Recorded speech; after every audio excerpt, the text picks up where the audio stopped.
আমি এখন একটি ছোট বক্স, মাত্র 4টি ফ্রেম আছে, এই যে ফ্রেম 4টি ফ্রেম আছে। আর এই 4টি ফ্রেমের বাক্সটা যখন আমি খুললাম তখন দেখলাম এই সাইজের একটা সুন্দর গাইড। আর এই গাইডটাতে মধুটা দেখো, ঠিক আছে? আমি জুম করে কাছ থেকে দেখাচ্ছি, এত সুন্দর বাক্সটার কোয়ালিটি। ও, প্রতিটা চাক একবারে সুন্দর খাবার তুলেছে, এই যে, ঠিক আছে?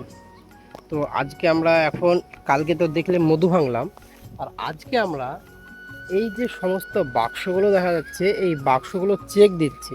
চেক বলতে কেমন কি করছে, উপরে এটা হলো মানে দুটো বক্স একসঙ্গে করা আছে।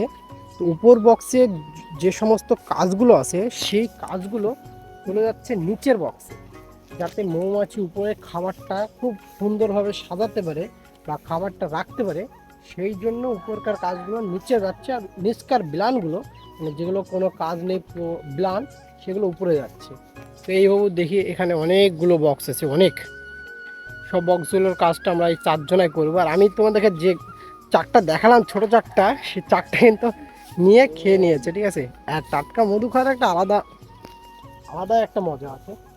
তো দেখাচ্ছি আমার নেক্সট ভিডিওতে।